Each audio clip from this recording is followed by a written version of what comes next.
Nous prenons nos Bibles. Tozui ba Biblia na biso.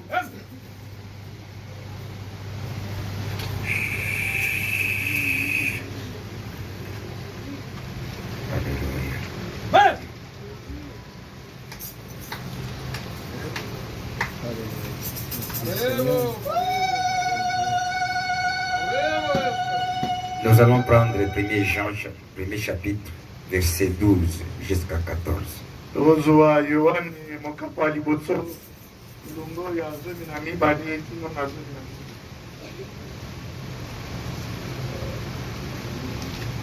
Nous lisons. Tangi. Mais à tous ceux qui l'ont reçu, Kasi na baye baso bayabi. à ceux qui croient son nom, il a donné les pouvoirs de devenir enfants de Dieu, desquels ils sont nés. Apesi bangongo ya ton pifo ya okoma bana nzambe baye babotami. Non du sang, ni de la volonté de la chair, ni de la volonté de l'homme, mais de Dieu. Kasi na makila te, na mokano ya nzoto te, na mokano ya mutu te, kasi ya nzambe. Amen. La parole a été faite chair. Elle a habité parmi nous, pleine de grâce et de vérité. Et nous avons contemplé sa gloire, une gloire comme la gloire du Fils unique, venu du Père. Amen. Liloba esalama nzoto pe efandi katikati na biso etondisamaki na nguya pe na solo ngolu pe na solo pe totalaki kembo na yango kembo oyo eza lokolo ya mwana likinda oyo awuti pa tata. Amen. Père très saint, Tata ya kule koleka. toi qui es au milieu de nous encore ce soir, Seigneur. Amen. Yo mutoza na katikati na biso na poko lelo. Nous bénissons ta présence de la manière que tu as voulu que nous puissions encore être ici. Merci puisque tu es le véritable parent. Matondi poete oza moboti ya solo. Un ami fidèle. Moningami oya compatissant. Oya mawa. Toi qui compatisses avec nous. Yo mutu oyoka kamawa na biso. Tu es le véritable Dieu. Nzambe ya solo. Toi qui as donné la paix dans nos cœurs. Yo mutopesi kimia na mitema na biso. Tu ne nous as jamais abandonnés. Otika osundola biso te. Il est présent. Ozadi. Marche avec nous. Itambolaka na biso. Sois béni au milieu de nous, Seigneur. Merci pour cette présence. Merci d'avoir aidé tes enfants de venir de leur maison jusqu'ici. Merci pour cette adoration. Merci pour la restauration. Merci pour le Saint-Esprit. Merci pour tout ce que tu fais pour nous chaque jour. Règne maintenant au milieu de nous. Viens nous enseigner. Viens ouvrir l'entendement spirituel. Et tous ceux qui écouteront ta parole, accorde la foi. La guérison de nos corps. Ramener les grâce à toi. Fortifie les faibles. Remplis du Saint-Esprit ceux qui ont besoin de cela. Pardonne les pécheurs. Relève, Seigneur, tous ceux qui sont fatigués. Merci. Puisque tu accorderas cela. Au nom du Seigneur Jésus-Christ. Amen.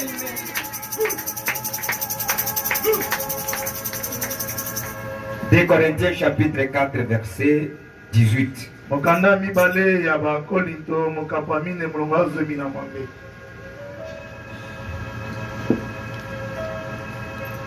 ce que nous regardons, non pas aux choses visibles,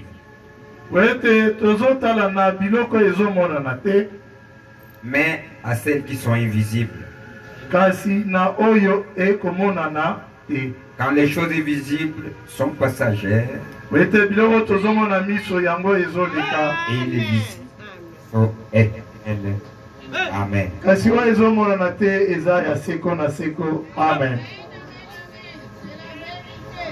Nous remercions le Seigneur d'avoir accordé à nos enfants les diplômes, tous ceux qui ont présenté les diplômes. Nous remercions le Seigneur pour ça.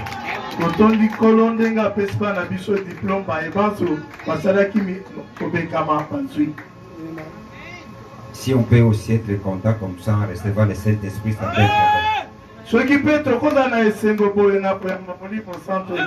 les gens qui ont suivi les informations qu'ils ont reçues, même s'ils étaient malades, à cet instant-là, ils étaient guéris.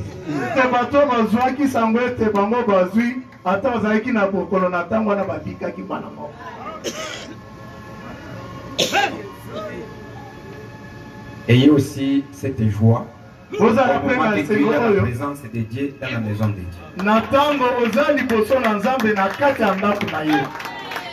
J'aime assez qu'au moment que je vous regarde, vous reflétez cette joie. J'aime comme ça. Nous devons changer. Je n'ai pas encore rentré dans le vide de l'enseignement. Puisque l'enseignement que je prépare, c'est l'adoption. Je n'ai pas encore rentré. Je suis en train de vous préparer. Puisque Paul, au moment qu'il a enseigné cet enseignement, il a amené l'église de reconnaître qu'il puisse ôter la pensée d'être perdu.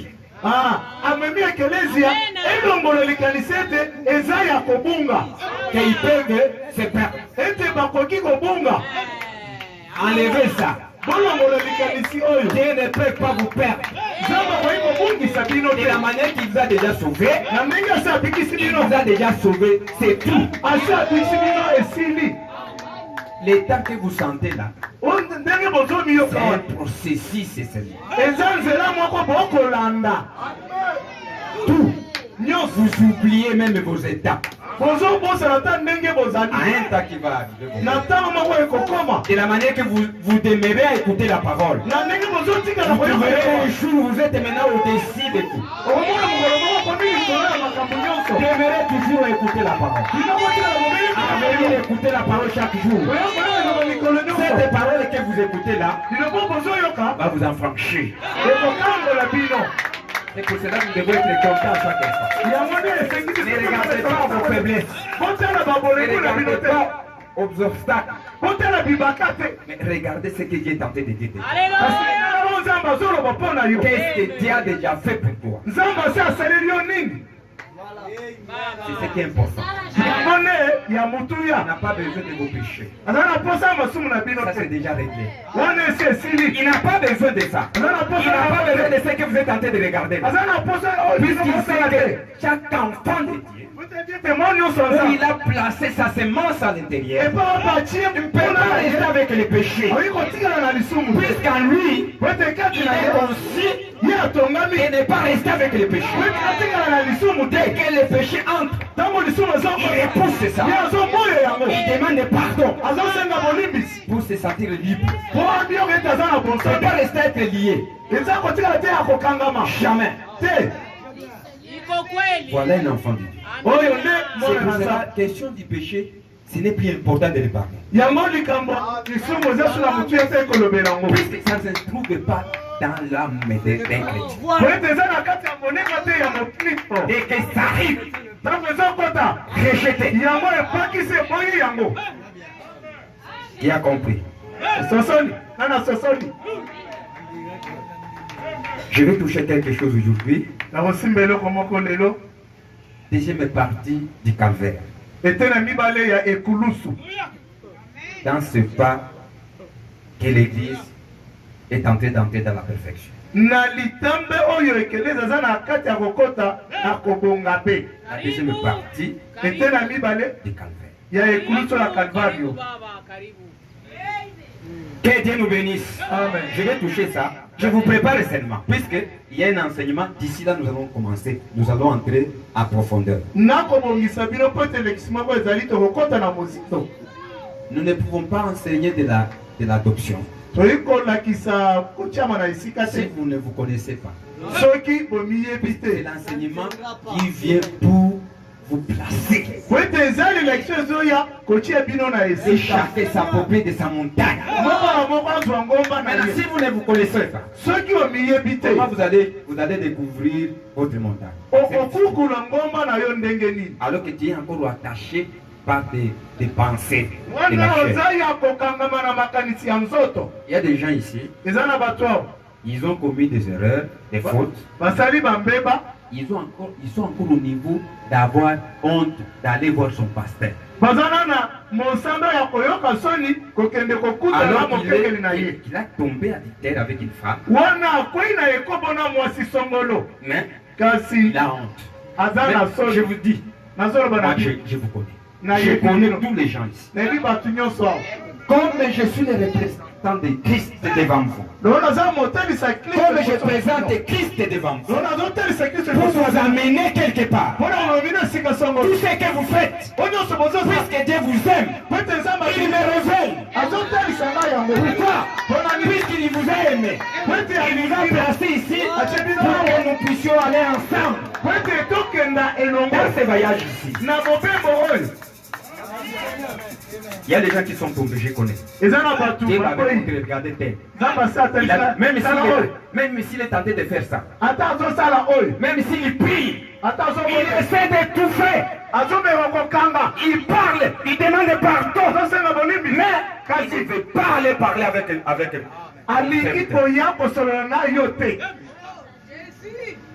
ils sont ici.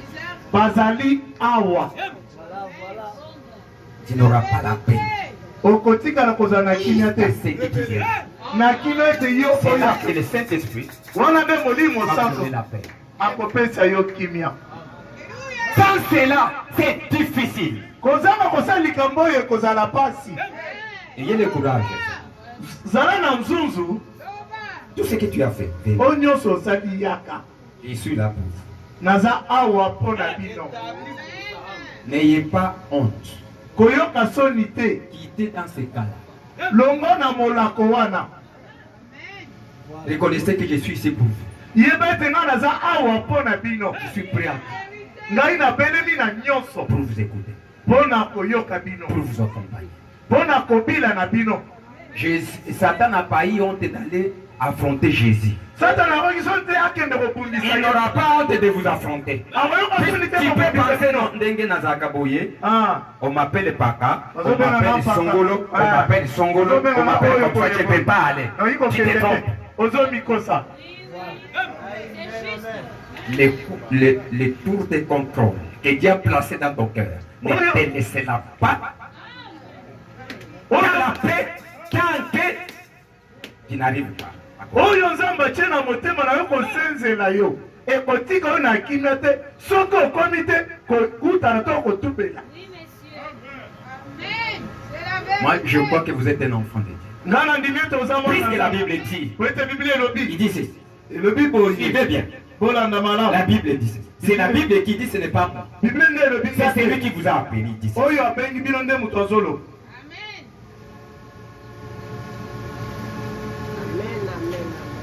À tous ceux qui l'ont réussi. Tu l'as réussi.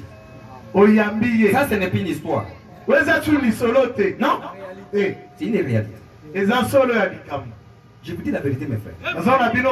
La réalité est que vous êtes là. Qui est présent. Qui n'écoute pas un autre qui tu es venu écouter si ce n'est que la parole de Jésus-Christ. C'est lui qui vous prêche. Amen. Que Dieu nous bénisse. Amen. Vous l'avez réussi. oyambi l'acte que vous posez chaque fois, likambo osalaka mikolo nyonso c'est l'acte qui montre que réellement tu l'as reçu. likambo nde ezotelisa ete ya solo oyambi Vous avez le degré de la foi elingola boza na mosanda songolo ya kondima de lui. ya ye Puisque si tu ne le croyais pas, tu ne devrais pas venir. po ete soki ondimaka ye te olingaki koya te Qui croit à ça? nani azondimela likambo oyo Que Dieu nous bénisse. Même ton incrédulité ne peut pas venir dire que tu ne crois pas à Jésus. ata motema ekenge yobeyi biso teke yo ondimelaka yesu te koloba bongo te Même ce que tu fais là, ata oyo osalaka c'est wana la réalité, tu le fais. eza solo osalaka Tu yango filmes, c'est la réalité. obendaka likaya eza solo ya likambo Tu prends un verre, c'est la réalité. obendaka okopa masanga eza solo ya likambo Tu sors, obimaka tu voles, oyibaka tu trompes, okosaka tu fais tout. C'est une réalité. eza solo Mais la vérité dit, kasi solo Dieu vous a aimé de la manière que vous êtes. Il vous a appelé. abengi bino Acclamez pour le Seigneur Jésus-Christ. Connaissez ce que vous êtes. komiyeba oyo ozali Mais il vous appelle. kasi abengi bino C'est- Pense ceci. Écoutez bien. yoka malamu C'est en lui, na kati na ye il n'y a pas quelque chose de se tromper. eloko moko te eza te ya komikosa Il fait ce qu'il sait faire. asalaka oyo ayebi Que Dieu nous bénisse. amen Qui a fait l'effort de venir? nani asali na bokasi na ye De koya quoi ce message ici? ondimela sango nani Mais il y a des gens plus que toi. kasi eza na bato baleki yo Des saints plus que toi. basanto koleka yo Mais ils sont dans le monde. kasi baza na kati ya mokili Des sorciers plus que toi. bato tibuti koleka yo À chaque fois que vous pouvez vous raconter, vous verrez que c'est Lucie. natali bozokuta ya solo oyo Lui, ye il est à l'échelon là supérieur plus que moi. ncoro likolo koleka nanga Mais Dieu lui a laissé. nzambe atike na mokili Il doit appeler toi. abengi yo Il sait pourquoi. ayebi mpo na nini Que Dieu nous bénisse. Croyez d'abord en ça. Que ndinana Dieu oyo a un plan avec vous. ete nzambe aza na mwango songolo na yo Il va enchaîner ça. akosilisa yango Il ne fait pas des choses à peu près. asalaka makambo Non, lui, il fait toutes les choses parfaitement. asalaka makambo nyonso na ndenge ya sikisiki Il n'a jamais fait un demi-chrétien. asalaka bokristo ya ndambu te S'il vous appelle, soki abengi yo il vous appelle. abengi yo Il a un plan aza na mwango qui va accomplir. oye akokokisa Dis à ton frère, mon Dieu a un plan avec moi. yebisa ndeko na nzambe nanga aza na mwango na ngai J'aime participer. nalingi nazala moko na kati Que Dieu nous bénisse. Vous connaissez que Dieu a un plan avec vous. yebi nzambe aza na mwango songolo na yo Vous dites, vous connaissez déjà. boyebilinga Puisque ce que vous faites, o vous êtes bozosala en train d'être béni. tozopambola Dieu est en train de manifester des plans. nzambe azotalisa mwango Même les autres ici. ata bamosusu awa Que Dieu nous bénisse. amen Est-ce que vous croyez à ça? bino bozondimela likambo oyo Moi, ngai votre pasteur, nga mokengeli na biso personne ne peut encore me bouger. moto akoningisanga te Pourquoi? mpona nini Je me crois d'abord moi. nazongindimela nanu nga moko Je n'ai même pas besoin qu'un prophète vienne et commence à profiter pour moi. Même si le prophétise et il confirme, ata sako nazondimisaka je crois. onga moko nazondimela D'abord ça, il y a cette position-là. oza na etelemelo oyo Pas attendre quelqu'un qui va venir avec la vision. eza kozala te Il te moto dira que je t'ai vu que tu es déjà rempli du Saint-Esprit. Mais je crois que je suis rempli du Saint-Esprit. ete natondisami na molimo santo Qui a cette position? nani aza na etelemelo oyo Que Dieu nous bénisse. amen Oubliez les circonstances. Oubliez la réalité. bosana solo ya C'est vrai libanda qu'il a trompé, c'est vrai. ya solo okosi Oui. Tu as trompé. okosi na yo C'est vrai, c'est la vérité. ya solo okosi Je ne peux pas refuser ça. oyi koboya yango te J'avais trompé. nakosaki Mais je suis un enfant de Dieu. kasi naza mwana nzambe Même si Satan vient dire non, tu as trompé, tu n'es pas un enfant de Dieu. Dieu. ata soki naye koloba okosi oza mwana nzambe te nga naza mwana nzambe J'ai désobéi seulement. nga natosi te Il m'a déjà parlé. Je vais aller voir le frère que j'ai causé avec.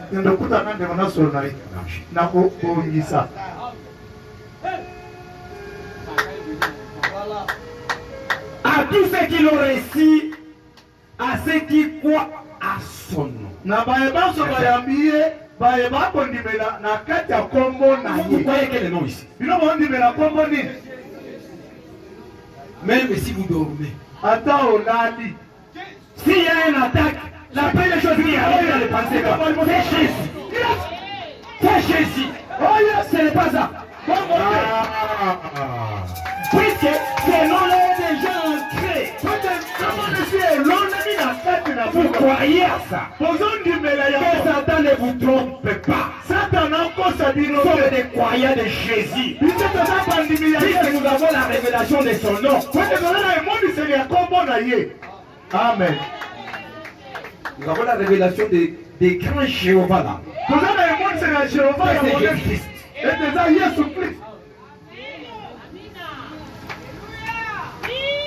À ceux qui croient à son nom, et leur a donné le pouvoir. Qui vous a donné le pouvoir? C'est lui. Pas vous. Pas dans sainteté. Non, ça donne à yoté. Non. C'est par son amour. Sa miséricorde. Il vous accorde le pouvoir. D'être appelé ses enfants. Que Dieu nous bénisse. Amen. C'est lui qui vous donne ça. Ce n'est pas n'importe qui vous a donné.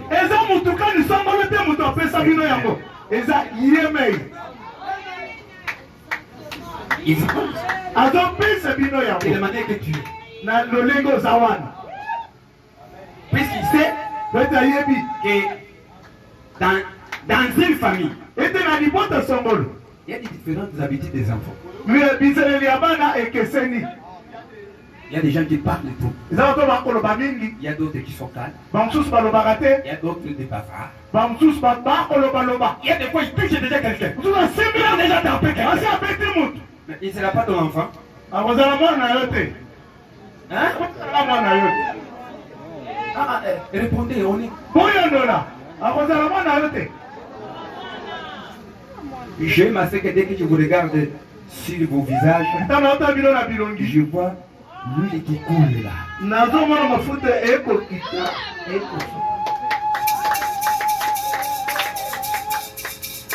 À ceux qui croient son nom, elle leur a donné le pouvoir de devenir enfant de Dieu. De devenir. C'est qu'il y a des processus. Pourquoi? Les processus c'est quoi? Puisque vous portez les corps, mais la semence qui est là, c'est depuis l'éternité. Et Dieu t'a choisi. Maintenant, quand tu portes le corps, le corps va passer dans des processus pour que vous puissiez devenir comme lui.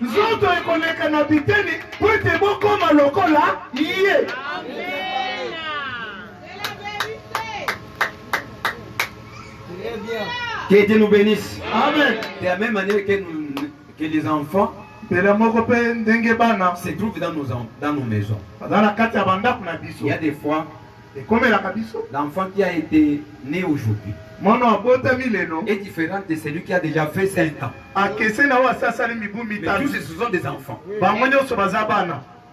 Ce n'est pas ça. Et le père, vous connaissez qui ne connaissait pas.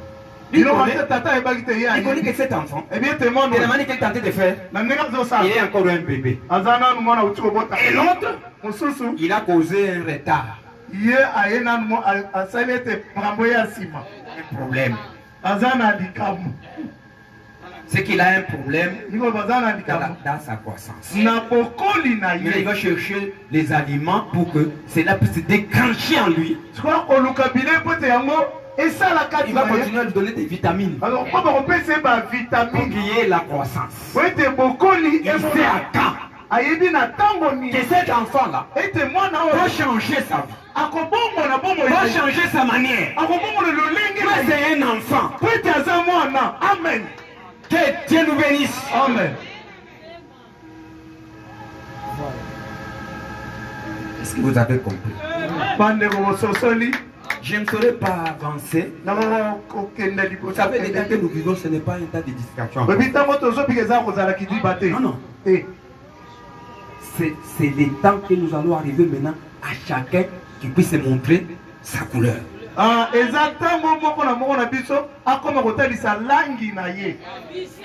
le temps que nous vivons.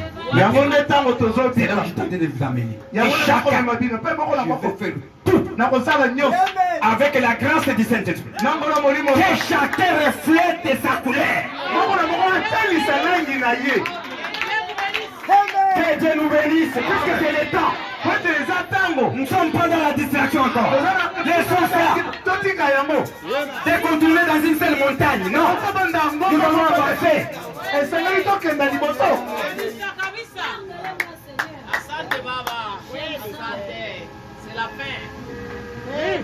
Il y a quelque chose que nous avons subi hier. Il se trouve dans cette partie de cet aspect du calvaire que je vais montrer. Écoutez, que sachez-les bien que vous êtes des oiseaux tachetés.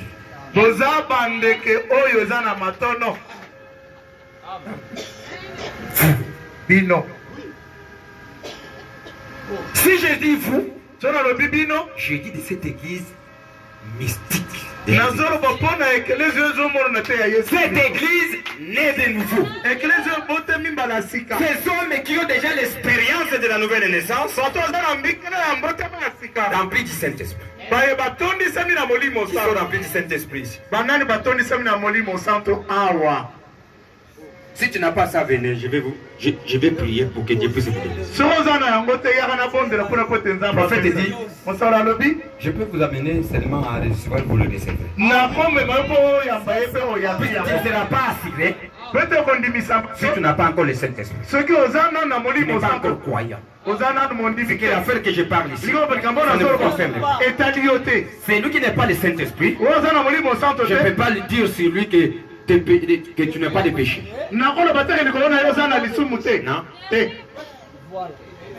Est-ce que vous me comprenez?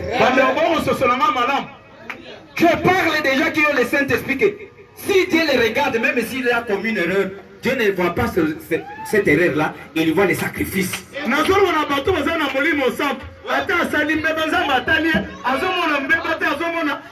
Puisqu'il sait que c'est lui qui est sur le tour de contrôle, ne laissera pas cet enfant demeurer dans la faute qu'il a fait. Il va le faire sortir là. Ce n'est plus lui qui vit. C'est Christ qui vit en lui. Est-ce que vous comprenez bien? Que Dieu nous bénisse. Amen. Nous avons suivi ceci. Je vais lire le prophète. Je vous dis que vous êtes des oiseaux tachetés.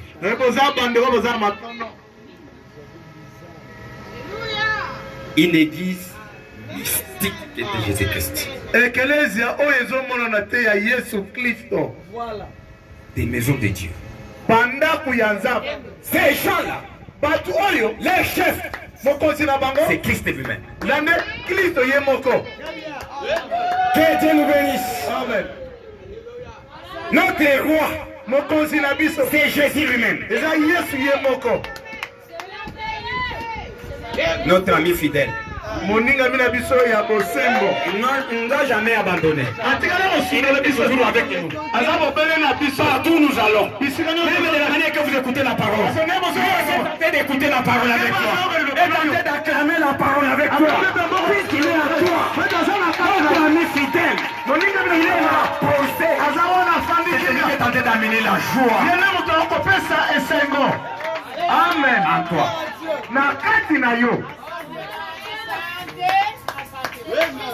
C'est lui qui nous contrôle. C'est lui le chef. Tête de ces gens. Et c'est celui qui nous conduit. Puisqu'il a dit, mes brebis écoutez-moi. Vous connaissez sa voix. Cette voix-là, c'est quoi? C'est cette parole que je t'ai dit. C'est que ces enfants-là sont attentifs de ce qu'il est tenté de parler. Et de la manière qu'il est tenté de vous parler, ils sont tentés d'écouter. Amen. Et prendre des décisions. Maintenant, suivez ce qu'il dit. Peut-être que vous n'avez pas bien saisi. Vous pouvez dire, qu'est-ce que le pasteur nous a amené maintenant? Écoutez, nous avons suivi ceci. Hébreux chapitre 6, deuxième partie, page 229, paragraphe 447. Alors, comment puis-je, après que Christ est mort pour moi, je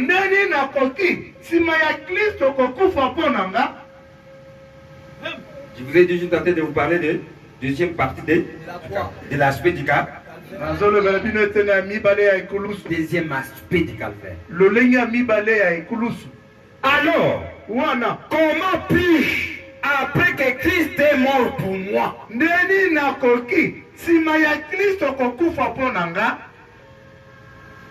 qui croit que Christ est mort pour lui? Vous le croyez? Écoutez ce que sa voix dit. Qu'est-ce qu'il dit? Les brebis, écoutez-moi.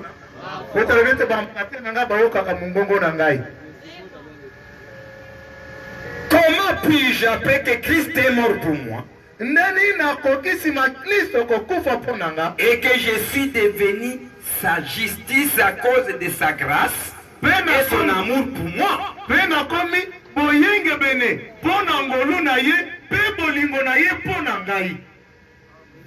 vous devenez sa justice à cause de sa grâce. Ce n'est pas votre mérite. C'est sa grâce que vous devenez sa justice et de son amour. Comment puis-je pécher alors qu'il y a quelque chose entre moi et Dieu? Méditons un peu, mes frères. Méditons un peu bien.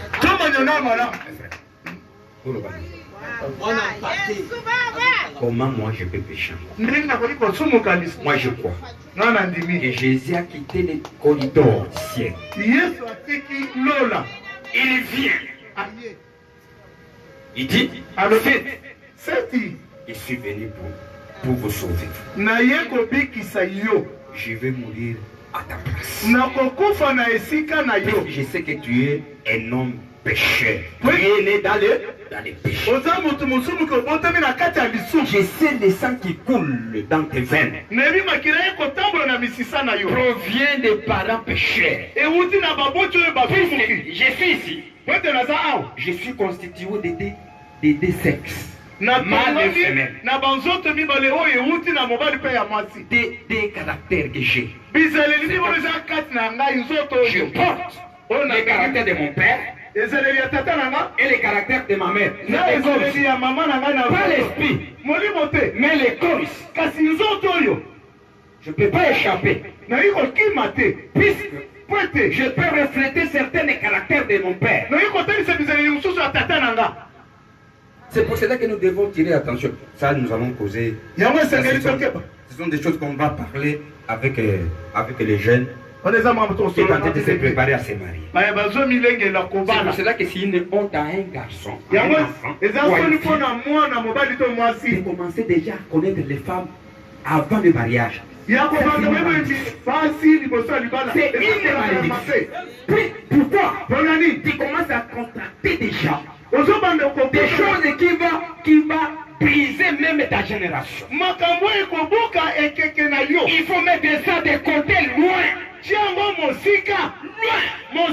Pour ne pas s'attirer des problèmes. Il y a d'abord avec des problèmes de ta mère être ton père que tu portes et qui est en train de se tirailler avec. Maintenant,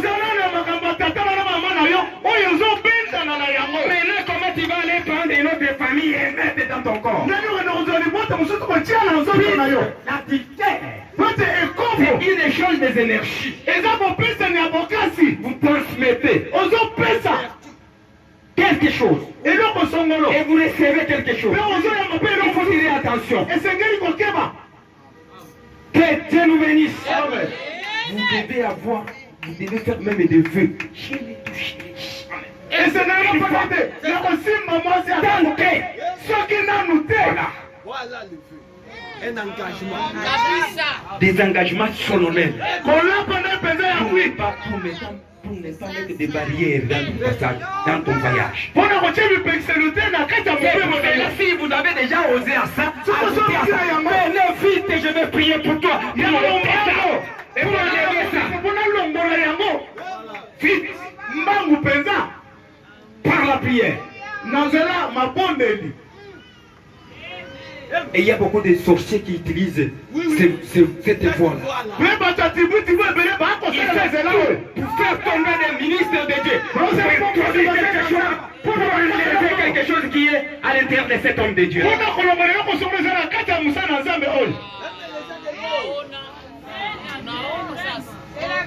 Que Dieu nous bénisse. Amen.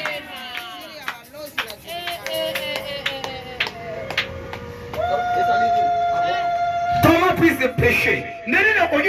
Alors il y a quelque chose entre moi et Dieu. Un sacrifice. Je ne peux pas pécher. C'est difficile, mes frères. Moi, je ne peux pas pécher. Jamais. C'est difficile.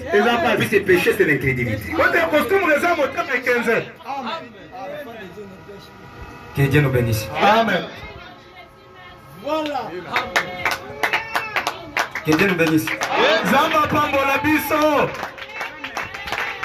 Tous les gens qui ont fait des choses, venez. Vendredi, je serai ici. Mes frères, je vous assure. Après l'enseignement, vous venez. Vous me connaissez bien. Moi, je ne parle pas des choses pour parler. Si je dis quelque chose, je sais. Là où je vais dire. Vendredi 10h, je serai déjà ici.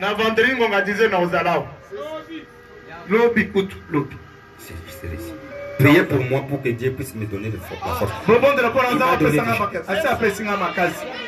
Je suis prêt.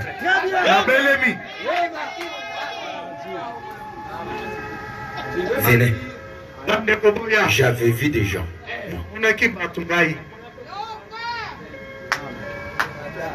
Ne vous trompez pas. Même si vous battez à Mandengini. Puisque je vous dis, nous allons faire tout pour que nous puissions connaître les couleurs des gens. Je vais placer cette église maintenant à leur position.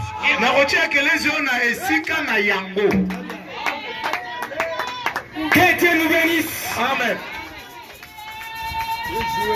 Que Dieu nous bénisse. Amen. C'est pas ça qui va mettre la position.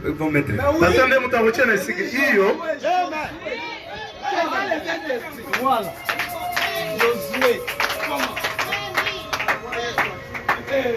Alors, il y a quelque chose entre moi et Dieu. Un sacrifice. Je ne peux pas pécher. Je ne peux pas. Dieu ne me voit absolument pas.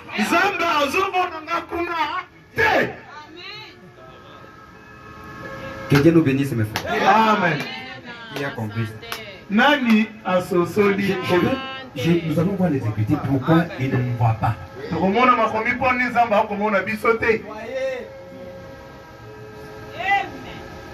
Tu peux tomber. Mais il ne vous voit pas. Il y voit quoi? Le sacrifice. Alléluia. Pour que vous puissiez comprendre.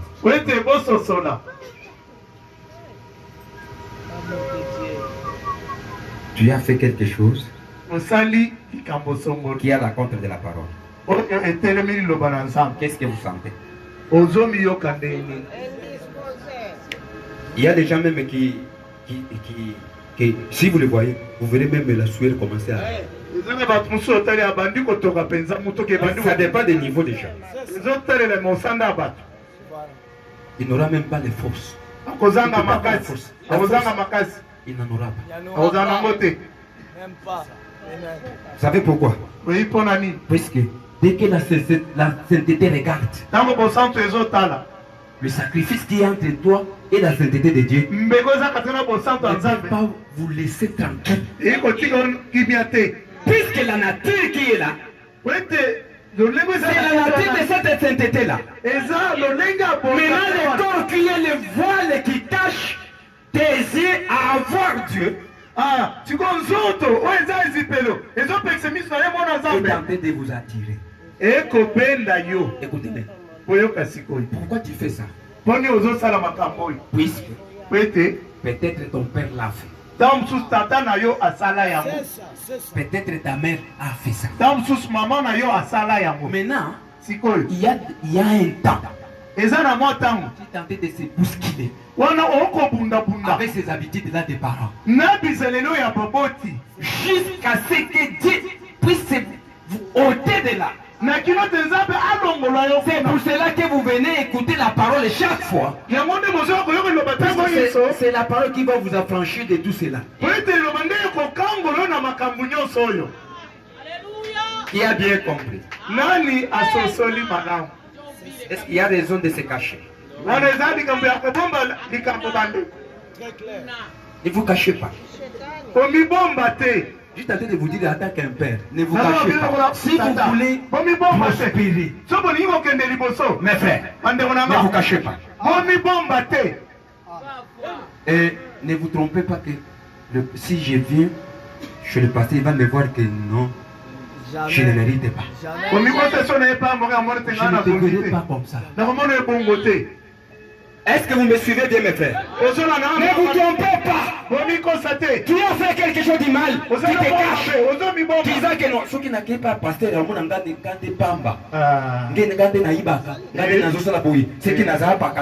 qui n'a pas je ne te verrai pas comme ça.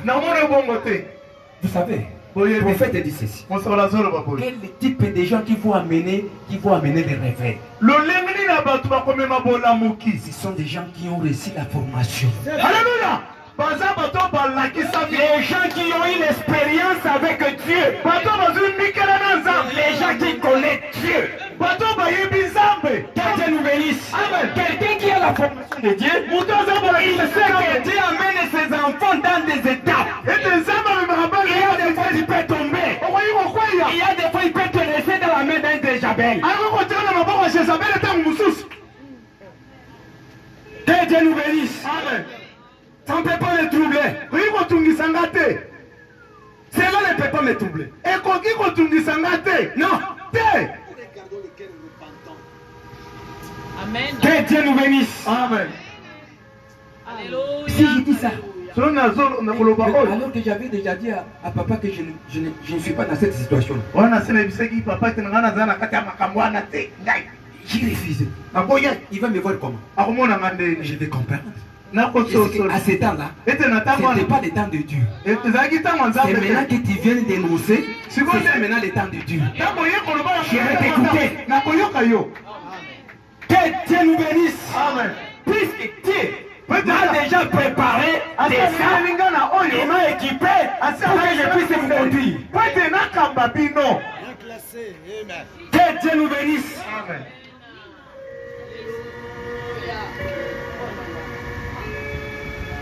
Dieu ne me voit pas absolument pas. Il y voit Christ. C'est lui qui se tient là à ma place. C'est Dieu qui le dit. Ce n'est pas ton état. C'est Dieu qui m'a appelé, qui me dit. Dans ce voyage, Dieu a pris ma place. Je crois ça. S'il y a quelqu'un aussi qui croit ça, qui dit Amen. Cet Amen qui puisse venir à l'intérieur de vous. Que dans ce voyage ici, il y a quelqu'un qui a pris ma place. Amen. C'est vrai. Tu as pris ma place, Seigneur. C'est vrai. C'est celui qui se tient là. Quand je fais quelque chose de mal, il dit, quand je fais quelque chose de mal, c'est que je peux le faire. Puisque la Bible, la parole de Dieu me dit, je fais, n'allez pas aller tirer la sainteté qui est au-delà de la parole.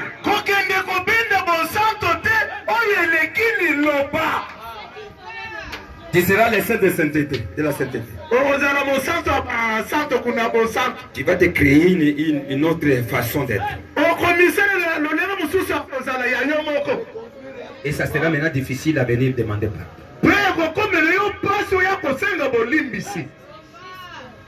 Quand je fais quelque chose de mal, Christ prend ma place. Amen. Je confesse. Gai na tubeli. Nzambe na ngai.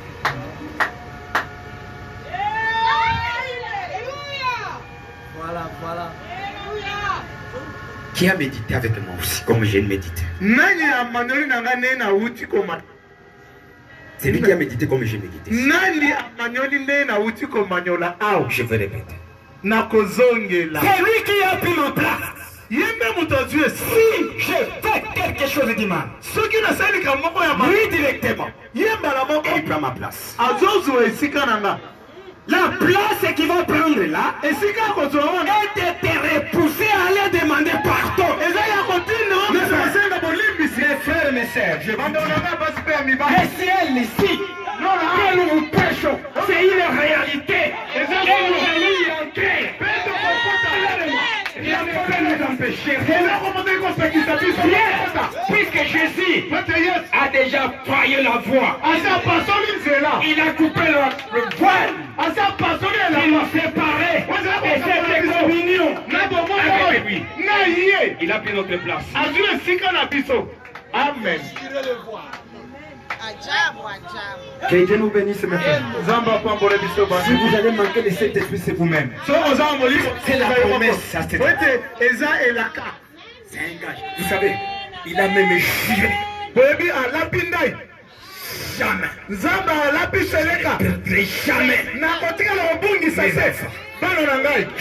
Jamais.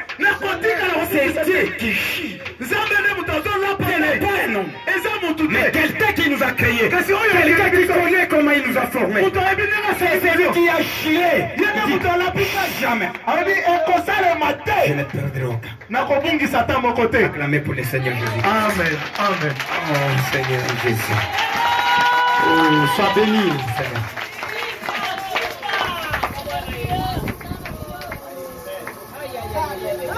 Il dit, Alobi, dès qu'il prend ma place, dès qu'il prend seulement, sur le tour des contrôles, l'agitation commence. Tu ne dormiras pas. Je t'ai dit, mes frères, tu ne peux pas dormir. Reconnaissez comment on peut reconnaître les enfants de Dieu. C'est de cette manière.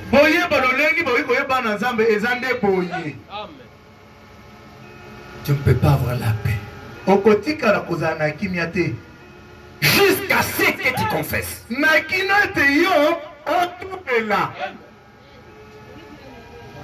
Je confesse. Je dors, mon Seigneur. Tu as raison. Seigneur, tu connais mon cœur.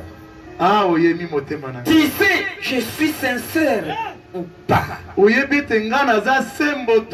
Je dors. Pardonne-moi. Dieu ne le voit absolument pas. Qu'est-ce qu'il voit? Le sang de Jésus me couvre à permanence. C'est ça qui vous couvre en permanence. C'est la chose que je vais vous parler. C'est ça qui vous couvre en permanence. C'est cette parole qui te parle. C'est cette parole qui te dit allez demander pardon. Si tu as fait ça, fais ça. Si tu as fait ça, fais ça. Fais ça. La parole est permanente. Personne ne peut le changer. Les cieux ne passeront, mais ma parole ne passeront jamais. Parce que elle reste là. Elle est faillie. Et quoi ça m'a raté? Et vous m'en raté. Elle va vous accompagner partout. Même si tu peux aller, je vais rester à l'extérieur. Tu changes les chaises. Tu restes et puis à l'intérieur, tu commences à rester à l'extérieur. La parole est là. Elle est permanente. Puisque tu es un enfant de Dieu, non, je vais rester à la maison. Même dans la chambre.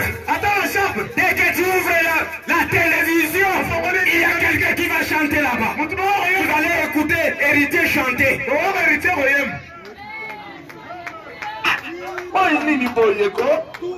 Qui est seul dans la chambre? Tout est contrôlé là. Le sang de Jésus est permanent.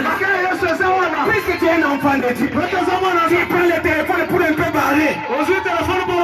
Ça ne tiendra pas. Acclamez pour le Seigneur Jésus-Christ. Jusqu'à ce que vous veniez à l'hôtel.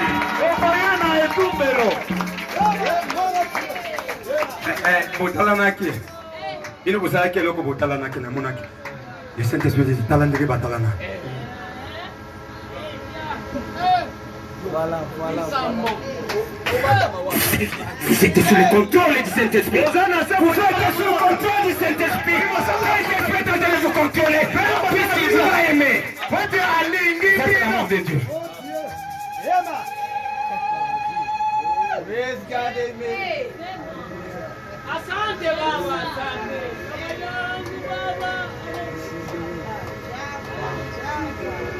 Le sang de Jésus me couvre en permanence. C'est la parole de votre temps qui est permanente.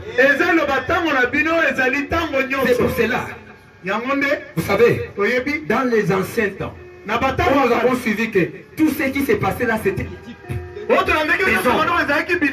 moment qu'on prenait des souterrains, on prenait des oiseaux, l'un, on les prenait, on les gorgeait cela, et on prenait l'hysope et on appliquait à cette pigeon là.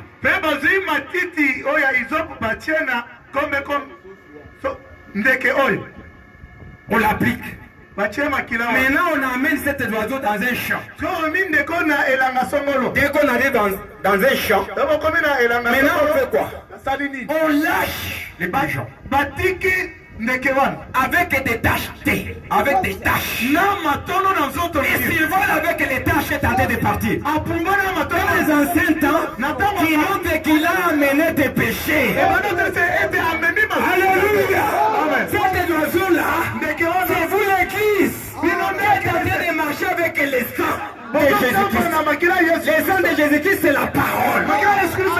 Que Dieu nous bénisse. À qui vous pardonnerez les péchés, ils seront pardonnés. Pardonnez les péchés les uns et les autres.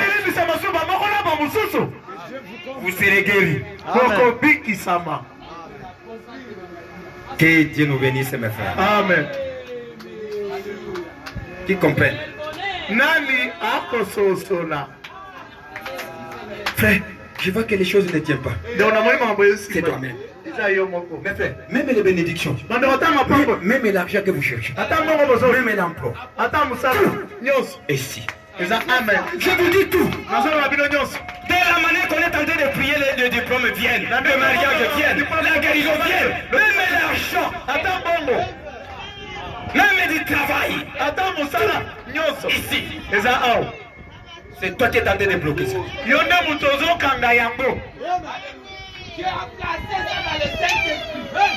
Tout est là. Tout. Que Dieu vous bénisse. Amen. Accrochez-vous seulement, vous verrez. Alléluia. Alléluia. Accorde-les, mon Seigneur. Satan n'a pas de place, mes frères. Satan Je vous dis, Satan. C'est vous qui êtes tenté de laisser ce que Satan vous embrille. Vous lui donnez le pouvoir qu'il n'en a pas. Il n'a pas le droit de calme.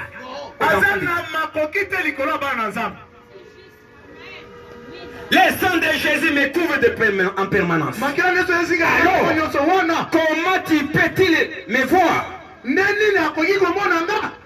Comment il peut me voir encore alors que son sang est là-bas? Dès que l'ennemi vient, puisque c'est un accusateur, il arrive, Benjamin a arrangé qui déjà. Tu es en retard? Il s'est dit avec Delvin. Ils ont déjà terminé ça. Que Dieu nous bénisse. Amen. Réalité, non, à cause de qui il y a pas. Namonaki azana namona mwasi quelque part. Yondo zo mona bongo. Ya kendaki déjà nzamba tika ke na kimia te akekuna ke ubongo sa kitambo. Non, tukutana kisika moko. Tuzo pungo. Yepi azaki ndoki. Uzana retard. Ya kaki nango déjà tuzikisia ki yango déjà. Uzana retard. Tout le monde a quelque chose de oui. Parce qu'il y a bien noté. À quel moment vous avez passage de Kakuna, à son moins expérience. Il y a un biquet d'anaï. Mais Aza a bien noté. Mais lui n'est pas de là. Il a déjà quitté de là. Yo, non. Papa, Nana Ebisu Azandoki. Qui? Nana Ebisu. Qui t'en a parlé? Oye, espérance, Naï. Tu connais? Hein? Pasteur, il a dit que le Kazango. Parce que ma camarade est Kakana Biruko, n'a pas fait. Même moi, c'est Nangawi. Maman, oui, pas comme là-bas. À moins que peut-être le téléphone est là, ou qui moi, n'a pas qui marque. Bonjour, mi tuki za pamba. Bonanga lola pamba wewe kufa na baba pamba. Name mwana masina ndaka pembe nanga. Ba wewe bana. Boyo bomona gamboyo kani. Amen. Même tous ses amis ici qui restent à côté de moi. Na obeta no sangu muka de loko mokote. Ya ba famille busi yoka. Rien. Dieu m'a équipé. Zamba latinga penza bibumbe. Quelqu'un quand il sigama kambugu. Na urubate. Na yuka na sana makazi bwana. Voilà. Maintenant, comment tu vas venir mourir au banc? Ndeno yako kufa ufande na bibonga awa. Tu commences à me fuir pour rien. Obandi wakimanga pamba.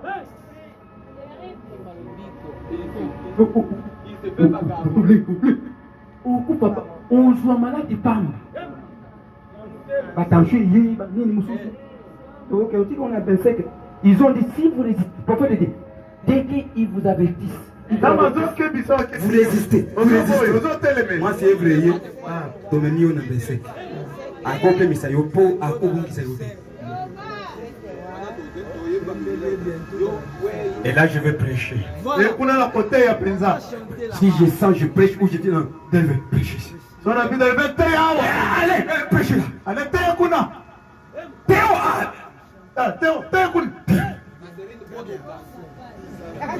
Un diable se met là et commence à prêcher. On se dit que va tenir la bande côté. Kuna batte dina. Parce que vous bien alors que c'est na bango na frère na bango ko fi.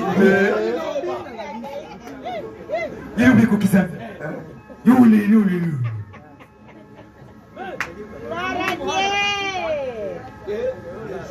Lui là où il est calme.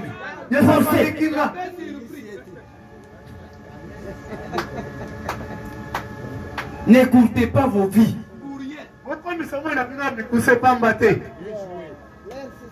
Comment le péché peut-il m'être imputé alors que Dieu ne peut pas le faire?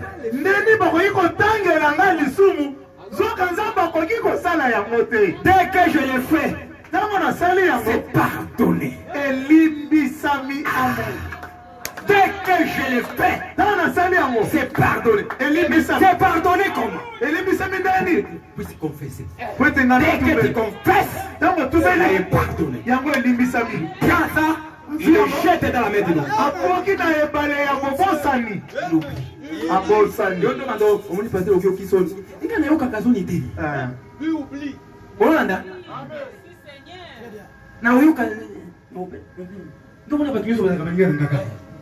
Même on y va kiloubi.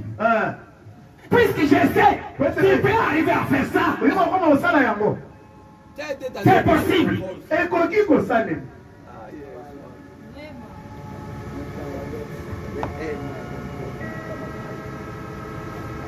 Alors que Dieu ne peut pas le faire. Dès que je le fais, c'est pardonné.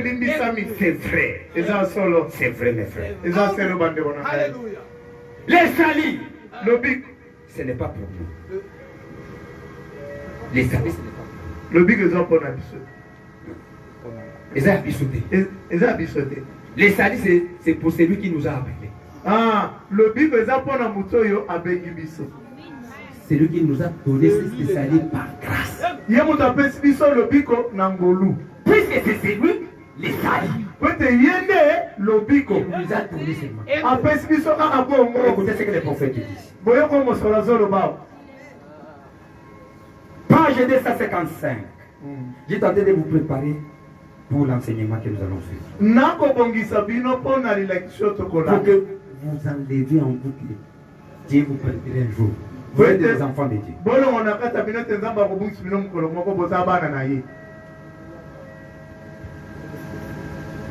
957. Pour ce qui est de la perfection, jamais vous n'aurez à vous abstenant de manger de la viande.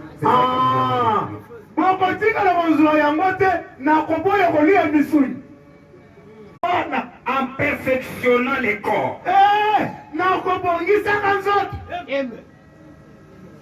Vous savez, comment t'arranger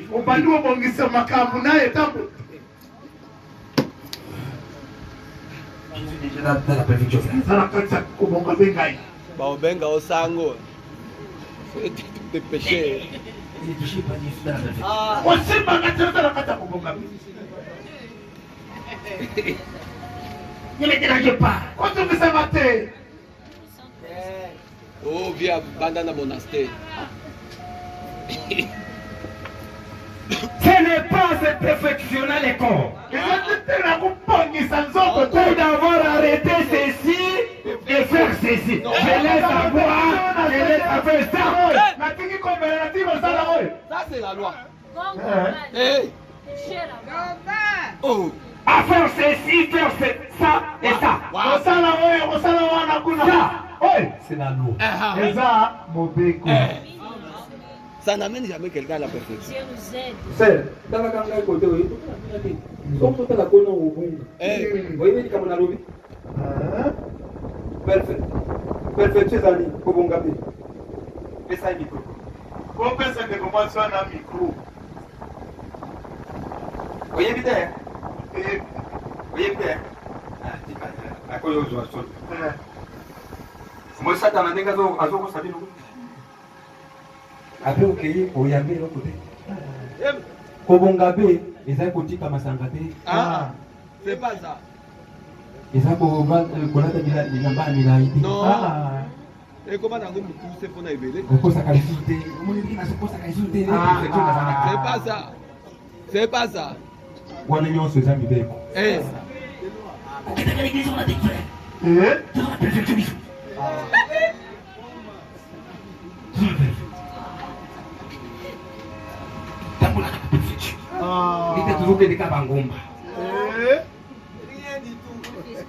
Ce n'est pas ça la perfection. Vous savez la perfection? C'est l'amour. Et là on décide de tout. Alors,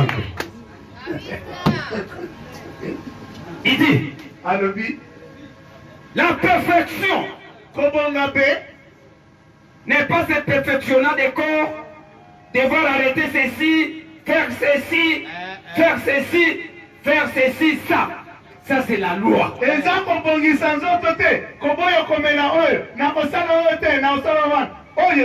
Ça c'est l'affaire des légalistes.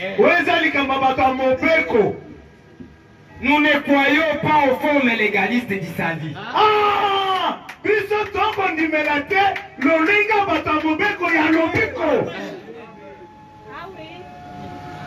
On les frères aussi,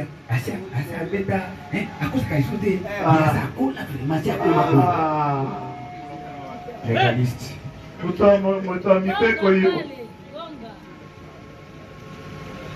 Ce n'est pas ça la perfection. Suivez bien. J'aime à ce que vous puissiez être ajusté.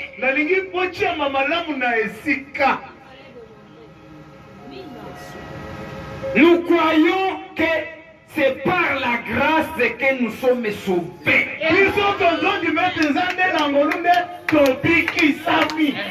Ce n'est pas vous. Vous n'avez rien à voir là-dedans. C'est par élection. Amen. Et Dieu qui tout s'accomplit. C'est Dieu qui vous a déjà appelé, il va accomplir son dessein si vous.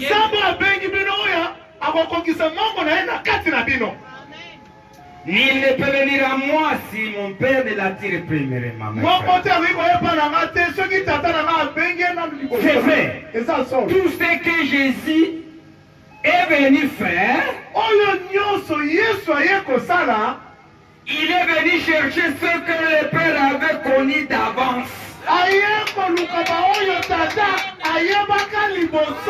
Qu'il avait prédestiné avant la fondation du monde à devenir le fils et fille de Dieu.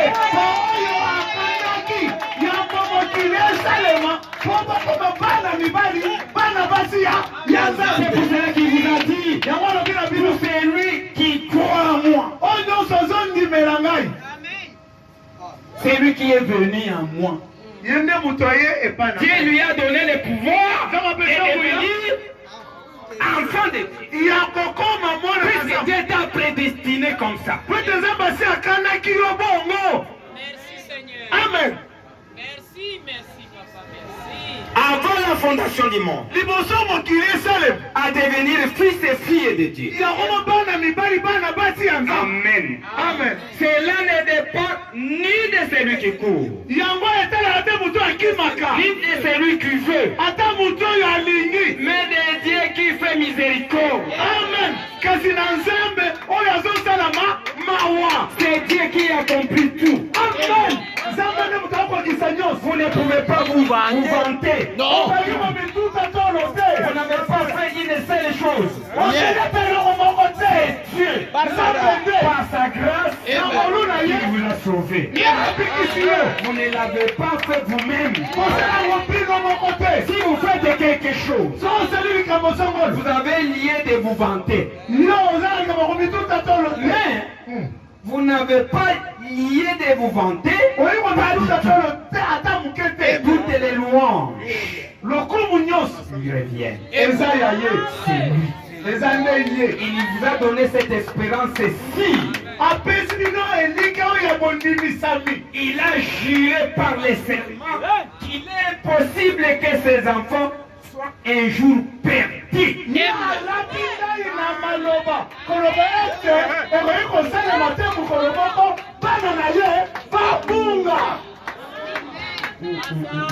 Amen.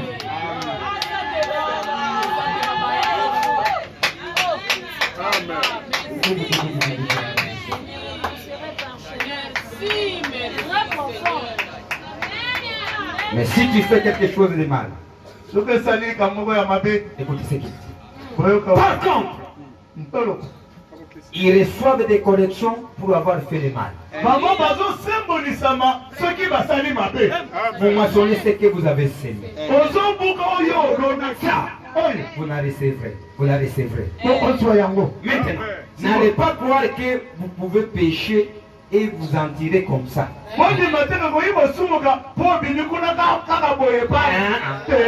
Si c'est le cas et que vous avez cette attitude-là, ça montre que vous n'avez jamais reçu la nouvelle naissance. Vous saisissez? Vous savez l'autre côté. C'est pour vous terminer, non? Puisque les gens si vous avez encore le désir en vous de faire les mal, alors vous êtes encore dans la mauvaise voie. Voyez, quand il a amené à la perfection, pour toujours, ceux qui sont ces animaux sous l'Ancien Testament, du temps de la loi, qu'on offrait perpétuellement chaque année, ne pouvait jamais ôter les péchés. Mais quand nous posons nos mains sur sa tête et que nous confessons nos péchés et que nous naissons de nouveau de l'Esprit de Dieu, nous n'avons plus aucun désir du péché. Le péché a disparu de vous. Ça, pour tout le temps, pour toute éternité. Vous allez faire des erreurs. Vous allez tomber. Vous allez volontairement faire des mal. À un certain moment, vous allez sortir faire certaines choses. Ça ne veut pas dire que vous êtes perdu. Non. Ça veut dire que vous allez recevoir une correction.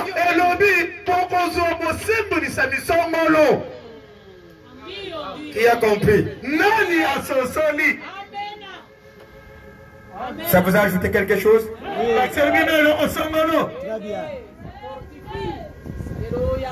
Mon petit garçon, des temps de foi, mes enfants, ils font des choses. Les vôtres aussi. Ils savent que c'est contre vos règles. Ils savent qui les attend quand ils les font. Il faut recevoir une correction pour ça. Un bon parent va chicoter son enfant. S'il fait une erreur, on ne fait pas ça. C'est ça l'amour d'un parent véritable.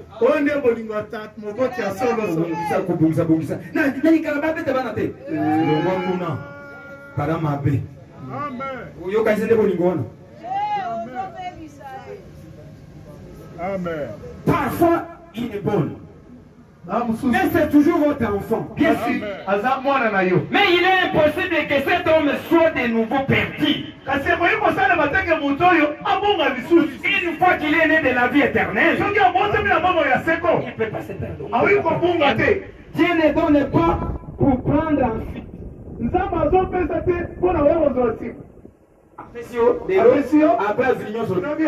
Non. Si vous donne, il vous donne. C'est lui qui écoute mes paroles. Et qui croit, c'est lui qui m'a envoyé à la vie éternelle. Il ne viendra jamais en jugement. Mais il est passé de la mort à la vie. Je le ressusciterai au dernier jour. C'est la promesse. Si vous suivez votre chemin disant,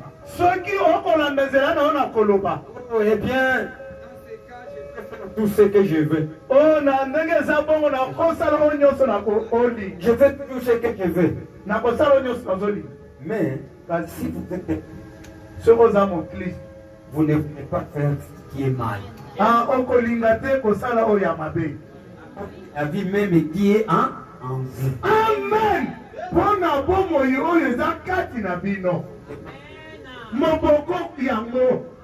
voulez faire le mal. Ça montre que le mal est ici à l'intérieur. Comment peut-il jaillir de la même source de l'eau amère et de l'eau douce. C'est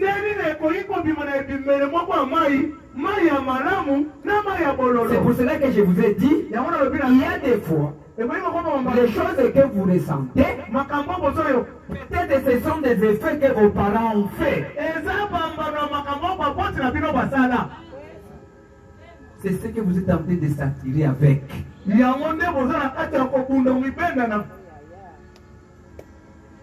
C'est que vous avez été complètement embrayé par une sorte d'émotion, chose de fabuleux.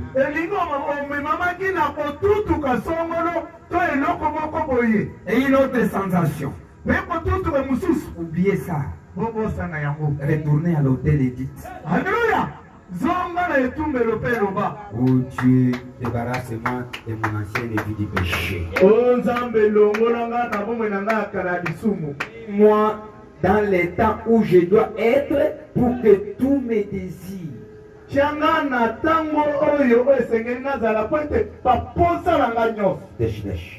celui qui est né de nouveau ne pratique pas le péché. Il n'a aucun désir. Mais les diables vont les piéger ici et là. Ça, c'est certain. Mais ce ne sera pas fait volontairement. La Bible dit, les diables vont les piéger de temps en temps. Bien sûr qu'il le fera. Il a essayé de tendre des pièges à notre Seigneur Jésus. Il en a tendu à Moïse. Il l'a haï. Il a tendu à Pierre. Il l'a haï. Il a tendu à beaucoup de gens. Mais Pierre l'a même renié. Il a renié même Jésus. Mais ensuite, il est sorti et a pleuré amèrement. Il y avait quelque chose en lui. Mais Judas, au moment qu'il est allé lui vendre, puisqu'il était la semence du serpent, il est allé se pendre. C'est que les enfants de Satan vont rester avec leurs péchés. Mais les enfants de Dieu viendront arranger leurs problèmes. Puisque ce qu'ils ont à eux, c'est la nature de Dieu. Que Dieu nous bénisse. Que Dieu nous bénisse, mes frères. Est-ce qu'on va s'arrêter là aujourd'hui?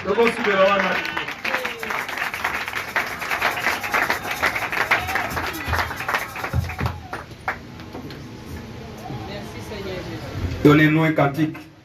Je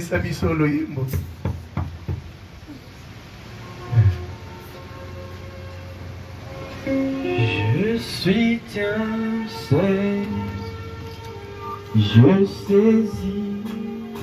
Mettez-vous debout. Ton mon ardent désir grandit dans la foi. Être plus près de toi. Attire-moi plus Seigneur de la croix où tu mourras. Attire-moi plus près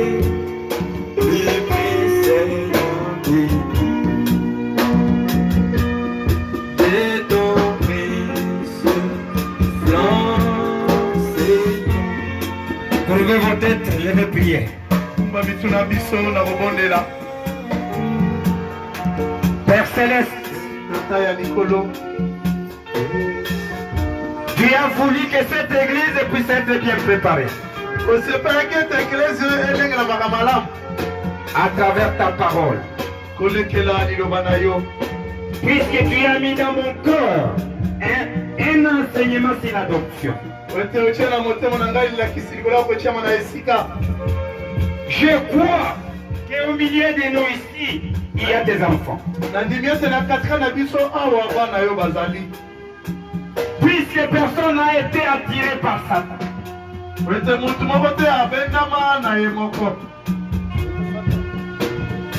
Tu as dit dans ta parole que nul ne peut venir à moi si le Père ne l'attire personnellement.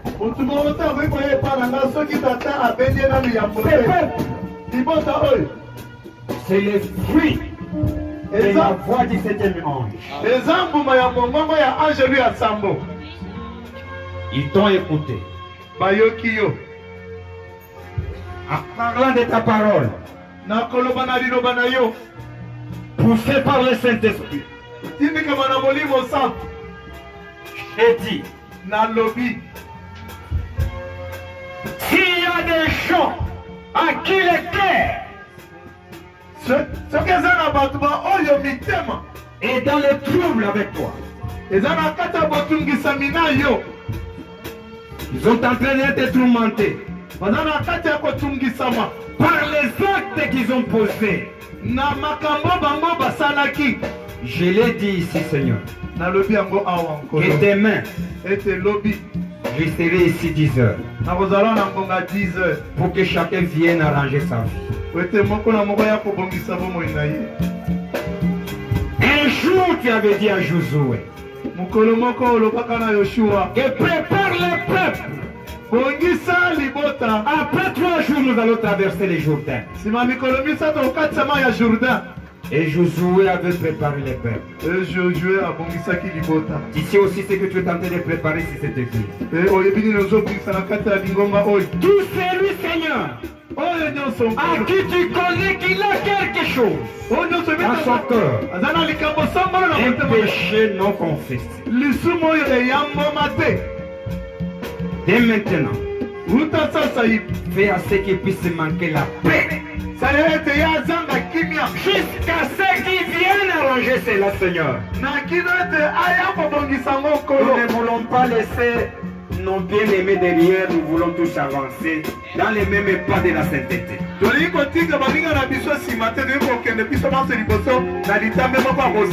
Comme tu nous les as confirmés, accompagne tout et chacun de nous ici. Tout ce qu'on est en train d'écouter, puisse ajouter de la foi dans les récits. Merci. Puisque tu accordes la scène. Au nom du Seigneur Jésus-Christ. Amen. Amen.